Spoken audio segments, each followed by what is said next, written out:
Hi everyone, the Bullberry Show is back, and once again, with a little twist. In all previous episodes, I've tried to pick games that I either haven't played at all or have only played casually a long time ago. However, for this episode, I wanted to tackle a game that has been tagged as the game for me for almost 20 years, and its name is World of Warcraft. It was released in 2004, and since 2005, I've been playing it off and on, switching between official and private servers, with gaps of maybe 1 or 2 years between my play periods. Most of my experience is tied to the classic version of the game, which I know almost step by step, especially from the Horde side, but I've also hopped on and off during the majority of expansions back in the days. So, I can confidently say that I have vast experience in this game, and it's impossible for me to completely reset my knowledge of the game or pretend to be a total noob. My familiarity with the game is something I just can't throw away, as you can imagine. However, what I could do is a fresh start, a new account, just to see it all. So, I played 3 different versions of the game for 20 hours each to see where a possible noob might end up. But some backstory first. As I said, World of Warcraft was released in 2004 in the US and 2005 in Europe. Since then, it has had 10 expansions, the latest being The War Within. This evolving version is the retail version, which is a continuously evolving game that builds vertically on the original.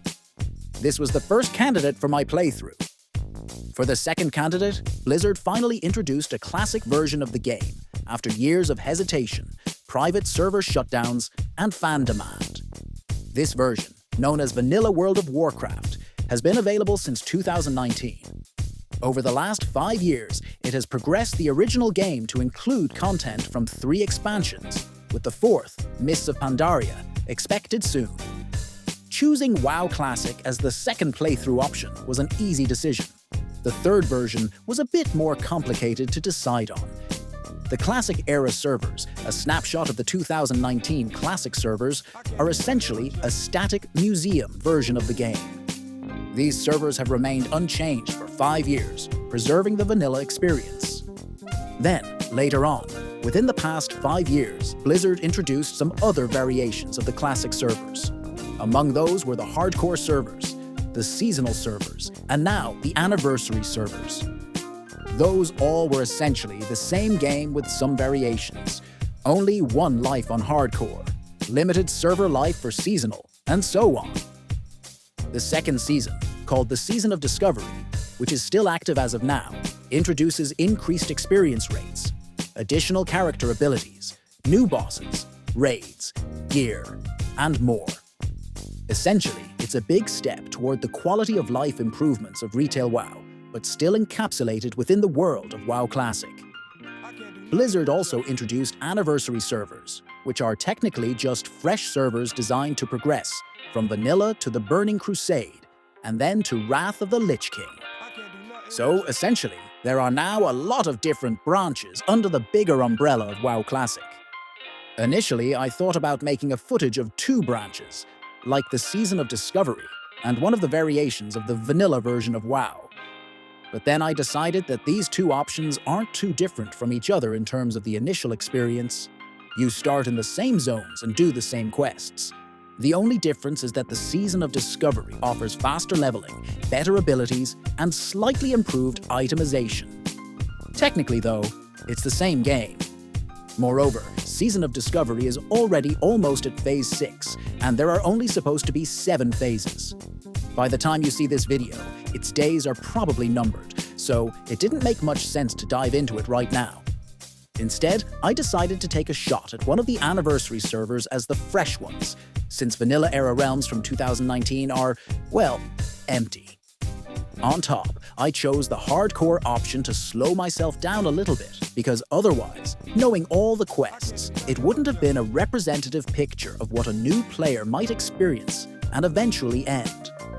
My wild guess is that where I got on the hardcore server is pretty close to where a new player might end up on a normal server.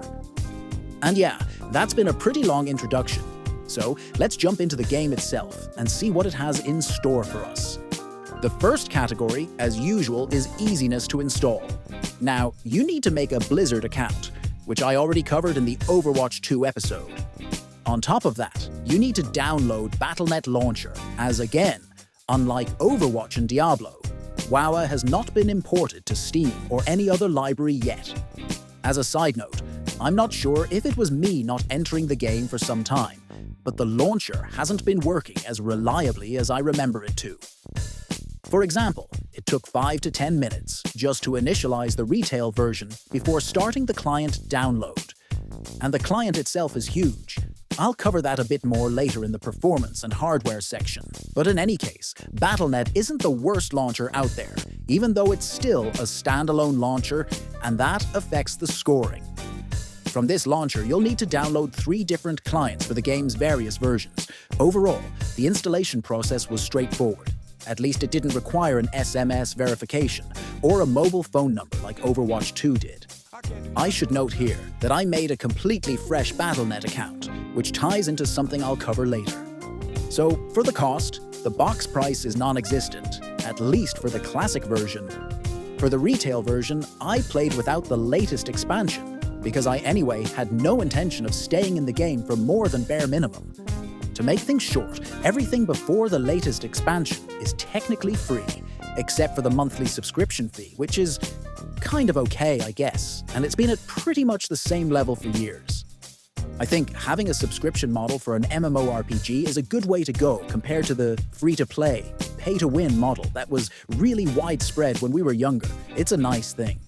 That said, there's no paywall, except you do have to pay for the latest expansion, but that's more of an optional purchase than a true paywall. Now, the not-so-good thing, at least for Cataclysm and the retail version, is the in-game shop. While it's not game-breaking, there are still services you have to pay for, and it can get expensive. For instance, if you want to transfer your character from one server to another, or change your character's name, you'll have to pay. It's an extra $5 here, $10 there, and on top of that, there's a full-scale cosmetic real money shop in both the classic and retail versions of the game. This shop is quite extensive, offering mounts, pets, toys, appearances, and more. Again, none of it is game-breaking or affects how you play, except for a couple of items like character boosts, which give you a slight head start. Essentially, these boosts let you skip content from previous expansions and start with the latest one. But I am old and in denial stage. It should be either fully paid model like box price and subscription, or real money shop, not on top. This is an unpopular opinion lately, unfortunately. Now let's move on to graphics and interface. Even though the graphics have evolved over the years, you can still see how the game has changed during its lifespan. You can compare the original vanilla WoW to Cataclysm, which modernized the old world, and then to retail WoW, which is a completely different game at this point. Overall, the graphics of all 3 versions are quite good. The cartoonish style ensures the visuals don't feel outdated. Sure, there are memes about vanilla WoW's low poly models that can cut you with their triangles. But if you're not overly focused on every pixel, the world still looks lively and vibrant. I can't really complain about the graphics. What I can complain about, though, is the interface. One of the rules of this channel is that I never use third-party software, add-ons, databases, or anything like that. For World of Warcraft, this absolutely becomes an issue. In every version of the game, you're almost required to use add-ons. In Vanilla Classic, you need add-ons for pretty much everything, or at least a database to figure out where quests start, where they end, and what you need to do. In many cases, it's not obvious. In Cataclysm and Retail, Blizzard reworked the old world and added map markers, which helped a little, but even then, add-ons are still practically necessary.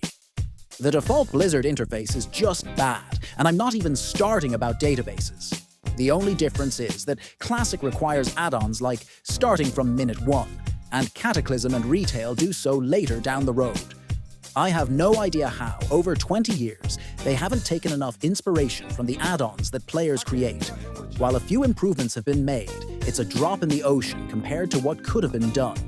We can also briefly touch on cheats and bots. As someone who's played this game for years, I can confidently say that Blizzard doesn't give much attention to bots. Every version of the game is just flooded. Back in the days, when I got tired of everything, I even tried botting myself. It's as easy and straightforward as can be. These bots survive for months, sometimes years. Lately, it's been more months than years, but the problem persists. Just one of a few examples, about 6 months ago, I was fishing on my Season of Discovery character while waiting for a battleground queue to pop up. At the lake in Orgrimmar, I saw dozens of hunters following the exact same path from the trainer and back. Over the course of around 10 to 15 minutes, I counted at least 20 bots in that one spot. And that's just one area, if you consider dungeon farming or other farming hotspots. The problem is even worse. And you know how Blizzard decided to fight it? Now any new account, and that's why I created one, cannot use Auction House and buy and sell stuff for the first 30 days. This only applies to vanilla classic variations, and obviously it solved the problem of turning off new players rather solidly. Bots are still there though. Cheating, on the other hand, is less common. In PvP, there have been cases of players getting caught using automation tools to interrupt spells, but it's not as widespread. In PvE, cheating is almost non-existent. Well, it's something. I could briefly touch griefing, like the true one, under the texture runs, wall jumping and stuff. But again, the amount of players that can do that properly is elusively small, and all those activities are sometimes even punishable.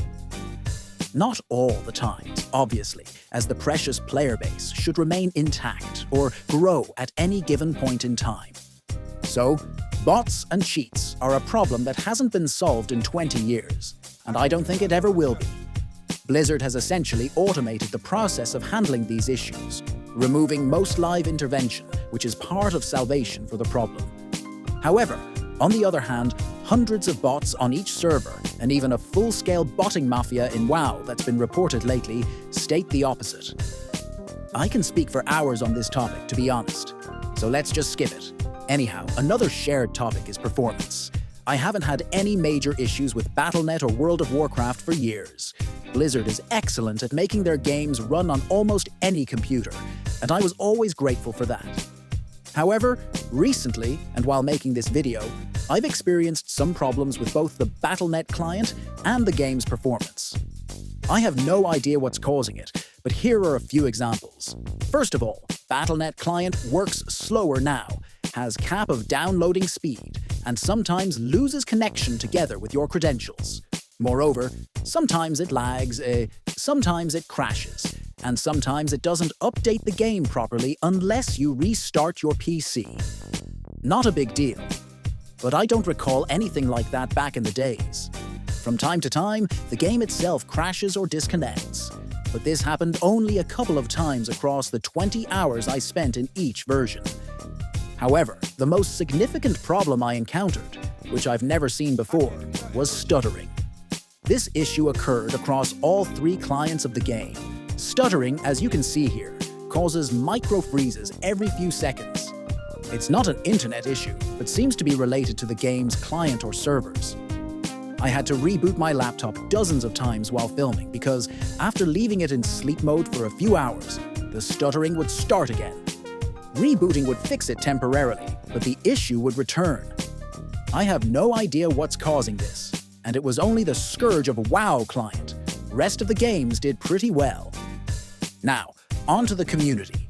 Even though the community is somewhat scattered between different realms and versions, I can make some general observations about World of Warcraft players and their presence on the servers. There aren't any official numbers on which version has the most players, but the general consensus is that retail WoW still has the largest population. The classic communities are smaller, scattered across the vanilla, classic era, and Cataclysm versions, with Cataclysm having the least players these days. As for queues and waiting times, they were non-existent in all 3 versions I played. I'll cover this in more detail later, but whether it was dungeon queues or just manually looking for group, the wait times were reasonable, regardless of the role I was playing. I know that some servers experience overcrowding and queues during peak hours, but I intentionally chose servers that were somewhat in the middle. By the way, do you know how you should choose server to play on? Guess what? By a third-party website, because Blizzard interface sucks, and otherwise you either can end up on a dead server, or on a server totally dominated by the opposite faction. Surprise, surprise! The only real issue was with PvP queues. If you're below max level, it's nearly impossible to join a battleground or arena unless it is a very fresh server, as it takes at least a couple of hours to hop on. This has been the case since at least 2007 and hasn't changed.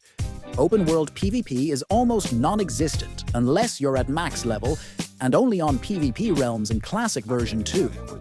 Otherwise, well, you're not getting any, but most likely it's for your own good. In terms of toxicity, I haven't found the community to be particularly toxic. Never did, honestly. I mean, obviously Baron's chat, filled with dumb jokes, edgy jokes, Chuck Norris jokes, and jokes that would definitely get me cancelled if I repeated them here. But nothing has really changed in that regard over the past 20 years. I didn't experience any hostility directed at me personally, or anything too bad. Of course, playing on a PvP server exposes you to corpse camping and being killed repeatedly by over-leveled rogues from the opposing faction, but in my opinion, that's part of the PvP server experience, and not necessarily toxic. Back in the days, it was irritating but a normal gameplay, yet now it's called griefing. I've heard and seen for myself that the higher you go in competitive content, the more elitist and toxic the community can become. For example, higher difficulty raids in retail, high-level arena PvP, or high-key mythic dungeons often involve players being kicked for poor performance or failing to meet time requirements. Same applies to any Classic version, to be honest. That said, during my 20 hours in each version, I didn't experience anything like that. Unless you do something blatantly stupid, like picking Hunter as your character, the worst you'll face is someone calling you a noob, and even that is rare. But now, let's get back to the real gameplay and what it brings to the table. Let's start with the retail version of World of Warcraft. I picked a shaman as my class, which is the one I've played the most throughout all these years. The retail version has almost nothing in common with how the game was at the beginning of its journey. Back in 2005, the game was relatively simple. You took quests, killed mobs, turned in your stuff, and repeated the cycle. There wasn't much more to it.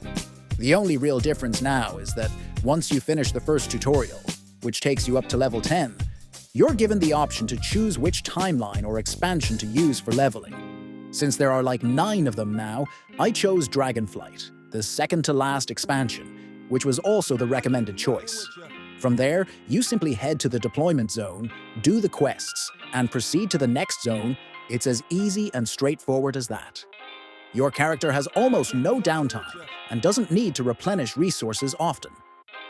You go from one mob to another, and the game gives you abilities every few levels along with talent points that grant even more abilities. At some point, the default World of Warcraft interface, without add-ons, struggles to accommodate all the buttons and abilities you have, because it sucks, as I said.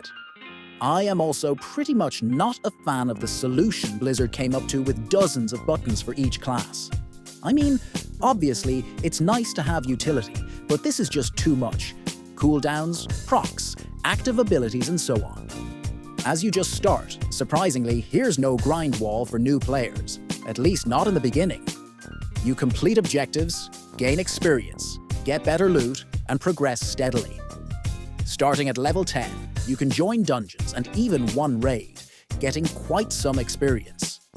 And this is actually the way to go. You mix open-world questing, which scales itself to your level, with dungeon runs, which do the same, and you level up very quickly.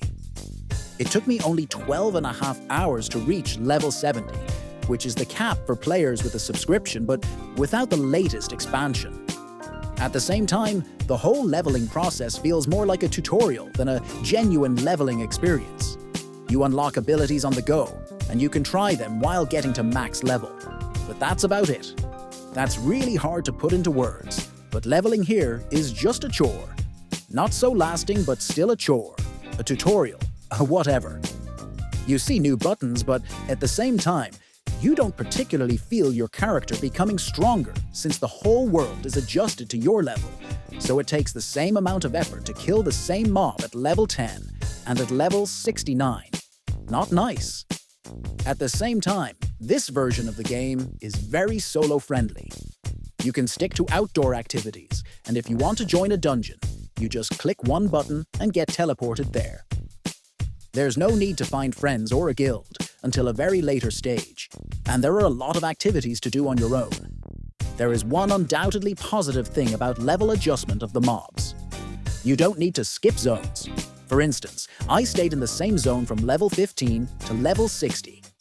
By the time I hit level 70, I wasn't even halfway through the second zone of the Dragonflight expansion.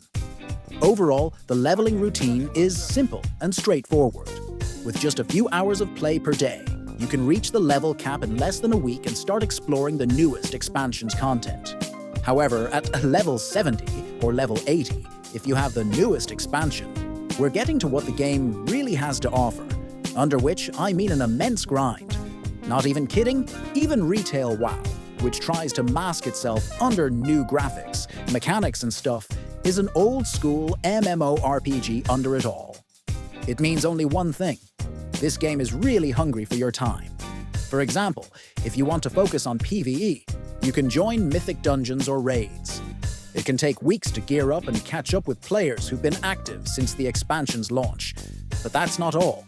Next season, expansion or whatever is introduced, you have to start grinding again to get marginally better things, as the older ones become obsolete. It's been like that for 20 years, and it won't change. Oh, you're just casually interested in collecting items? Better not. At level 70, I barely scratched the surface by venturing into old raids and picking up some gear, but it amounted to almost nothing. This game has hundreds of collectibles, even thousands, and collection-wise, hitting max level feels like running into a wall. There's just too much stuff to start with and to focus on. Want to do all the quests? Well, my best guess would be between 200 and 400 hours to do this little thing. Maybe the battle pets are for you?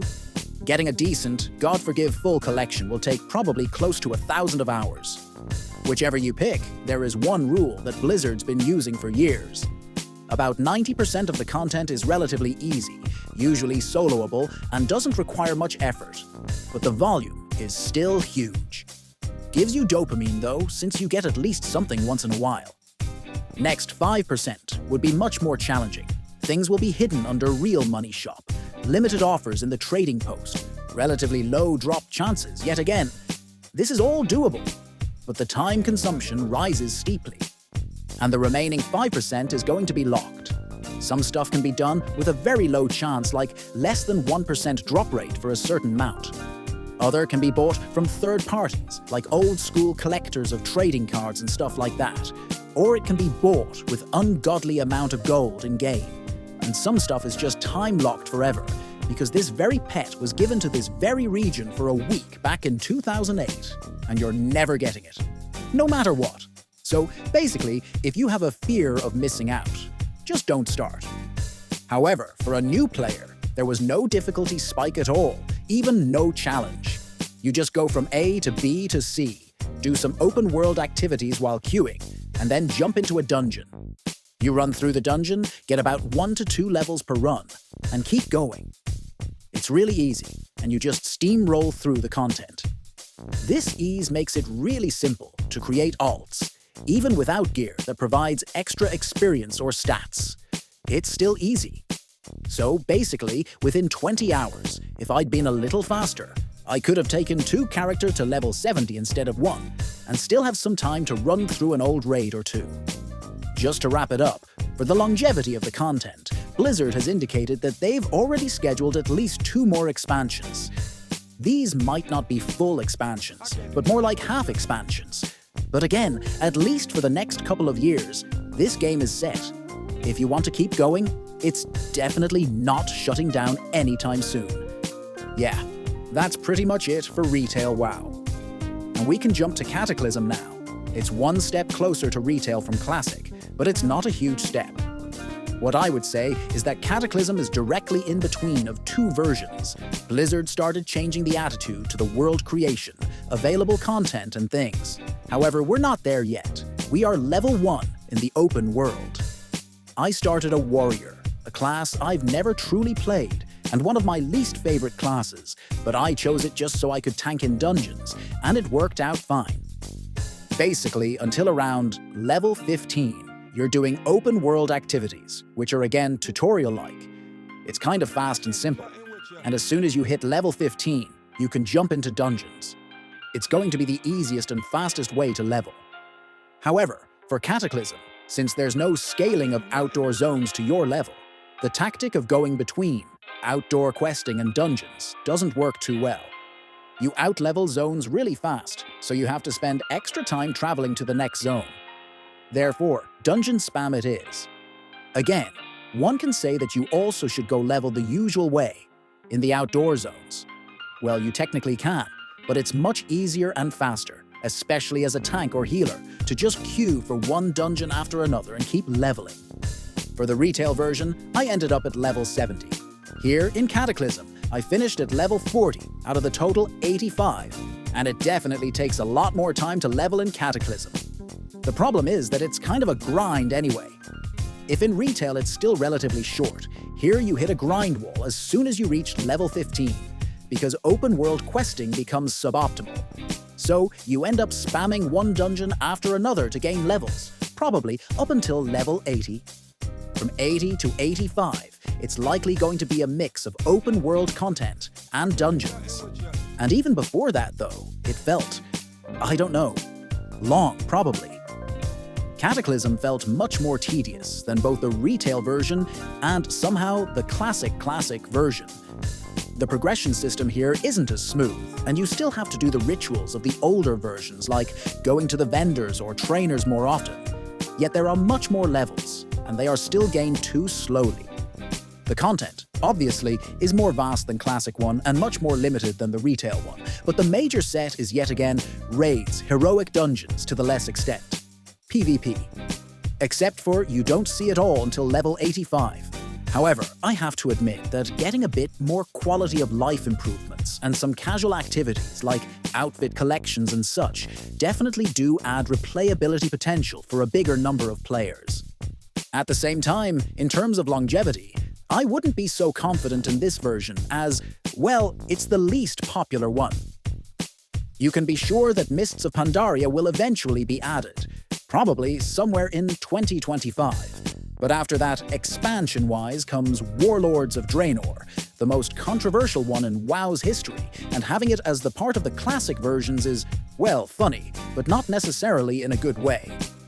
This could lead to a situation where, in 1.5 or 2 years, this version of the game might be closed or frozen forever. There's not much point in investing heavily here, unless it's content you really enjoy and feel comfortable trying. Out of the 3 versions, this one was my least favorite. I don't mean that I hated it, since it was quite comfortable for solo play. You just jump into dungeons, run through them with a group of random players, and then leave without much interaction. Yet at the same time, I was really glad when the 20 hours were done, so I could uninstall the game from my hard drive.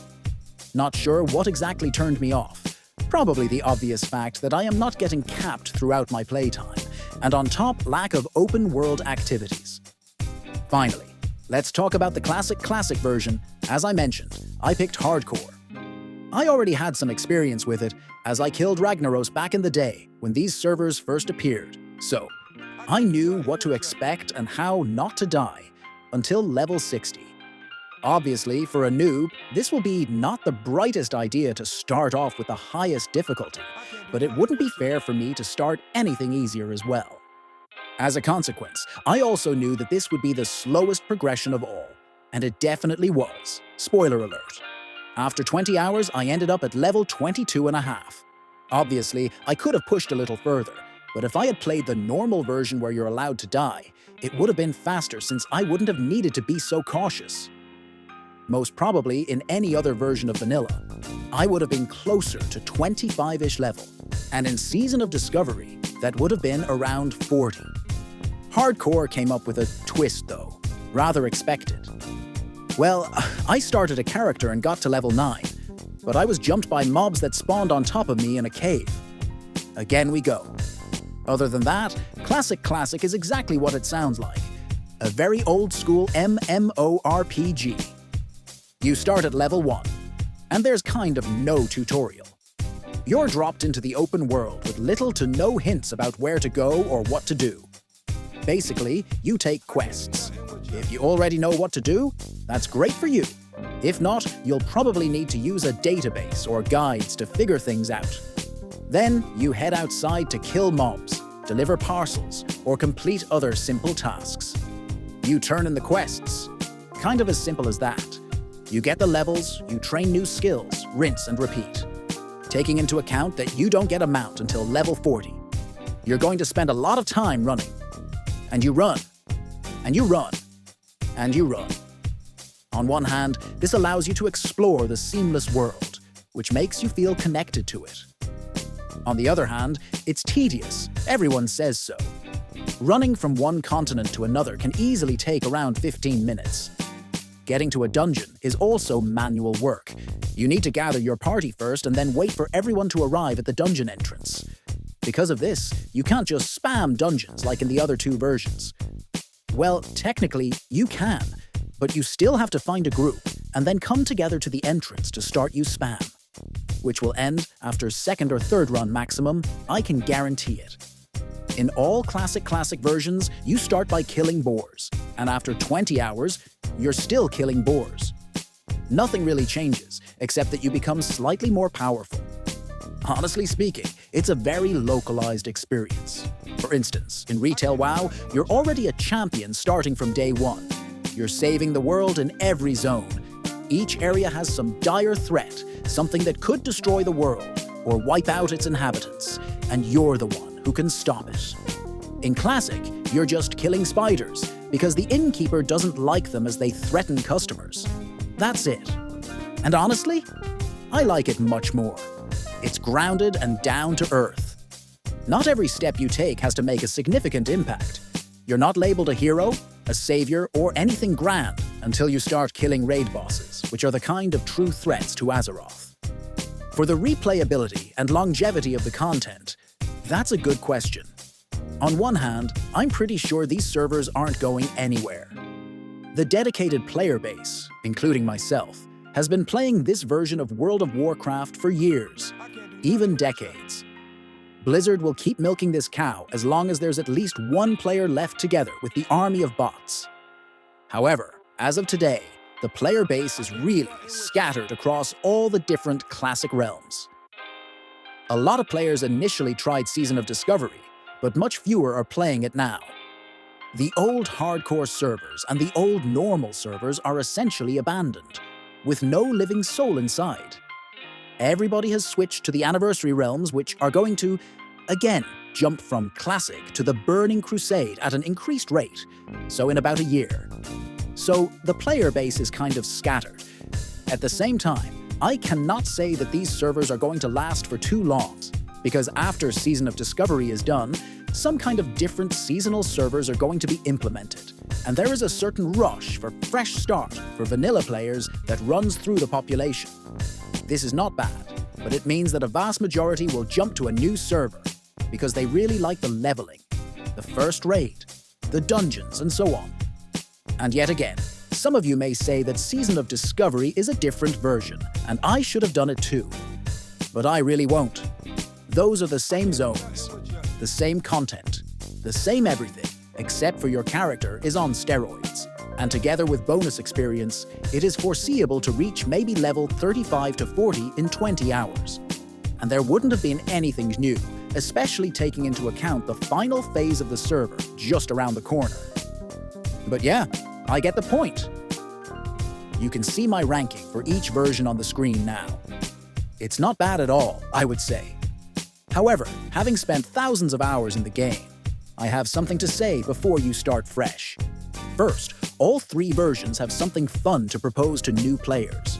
I can still admire the world Blizzard built 20 years ago that still feels alive. Maybe the older versions have less to offer, but at least they do deliver atmospheric adventure. On the other hand, World of Warcraft has always been based on vertical progression and fear of missing out. Maybe not so in vanilla, but starting from the first expansion, hell it did. So, if you have that, if you know that you want to get everything achieved 100%, then first of all, you think twice. Usually, it's not worth it to say the least. Secondly, the classic version is probably for you. It's very limited. The world is frozen in time, or at least it moves from A to B to C in a linear way. For the rest, you can try Classic, you can try Retail, and you can try Cataclysm to see what the game was and what it became between these versions. Or you can wait for a new seasonal server to start fresh. Yet again, each version is a treadmill, but in a different way. Retail WoW gives you a very powerful character that can do things solo. You just run through the content, farm old raids for looks, pets, mounts, and whatever else. But if you have real life, if you have family, and if you know you could lose yourself in the game, Retail WoW might not be the best option to start. After 20 years online, there is just too much content. I know it's usually different with today's games, and people are hating developers for not bringing regular updates, but this is the other side of the spectrum. You want to spend a couple of dozens of hours per week to just play casually? Well, you do you, obviously. However, at the same time, if you want to achieve at least anything in the game, and I'm not even talking about full collection and such, something like higher keys for the mythic dungeons, multiply those digits by 2. Cataclysm just felt abandoned. It was a treadmill without a clear way to go, and without a clear goal, to be honest. I know people who are waiting for Pandaria, but all those who played Cata when it was released are not there anymore. Vanilla and all of its branches is just an old-school treadmill. There are little to no quality of life things. You just run and kill mobs, take and turn in quests. Everything takes forever, and if you are the one to accept it and enjoy the journey and the surroundings, this is the game for you. If not, then, well, it's not. So that seems to be it. Much longer this time, but I hope you had a good one with this video. It was Bullberry. Like and subscribe. That would mean a lot to me. At the same time, I am done with the planned games for now. So since I don't have any solid content planned for the upcoming year, please mention the game you want the video on. See you in the next episode of the Bullberry Show. Cheers!